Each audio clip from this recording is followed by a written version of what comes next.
normalize, something I hope to help schools, mental health professionals, religious leaders, and families understand. Learning more about trauma, in addition to shame, was the missing link to enable me to convey to parents, caregivers, and teachers why it's so important to not only address the outward, blatant, and obvious forms of hostility or bias toward LGBTQ children, but also to show how, now more than ever, the implicit, subconscious, and silent forms of homophobia and transphobia are just as damaging.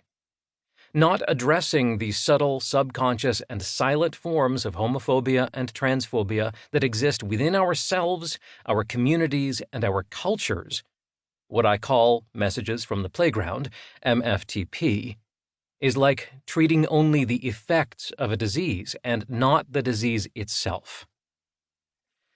The 4 goals I seek to accomplish with Raising LGBTQ Allies: 1. To help shine a light on the multifaceted forms of homophobia and transphobia that exist and, although more subtle, are just as pervasive and damaging as any outward, blatant, or obvious attack. 2. To help parents, families, caregivers, and teachers understand that right now, in our families and classrooms, we have lesbian, gay, bisexual, transgender, and queer LGBTQ children.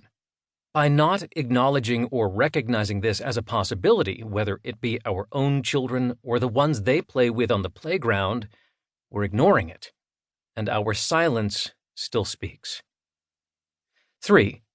To help us understand that we all play on the same playground.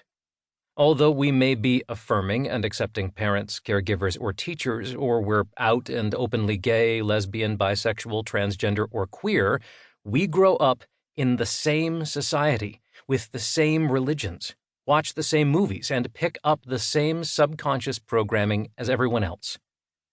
Fragments of external homophobic, transphobic, and heteronormative messaging still seep inside.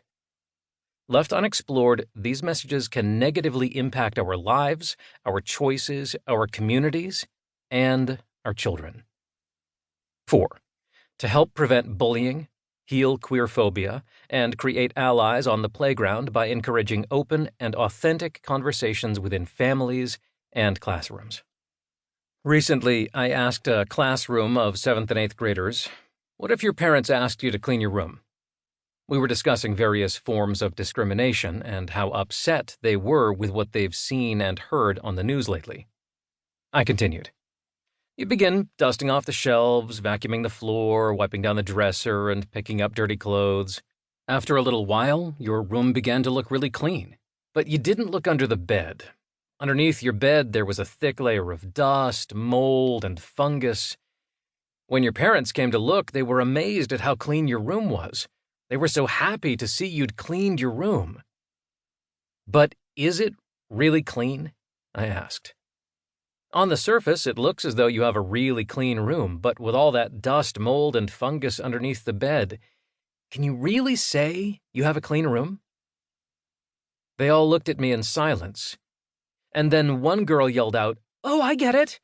What's going on in the news is allowing us to look underneath the bed." Exactly, I said.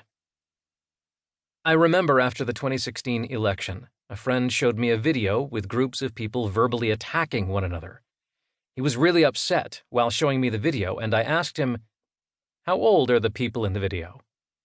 He said, "I don't know, like 30s, 40s, and 50s?" I said, "And they've felt that way for 30, 40, 50 years. They didn't just all of a sudden begin to feel that way this year.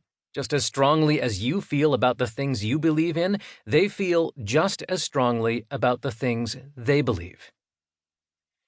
In order for us to truly say our room is clean, we have to look underneath the bed. In this case, I'm inviting readers to look on the playground.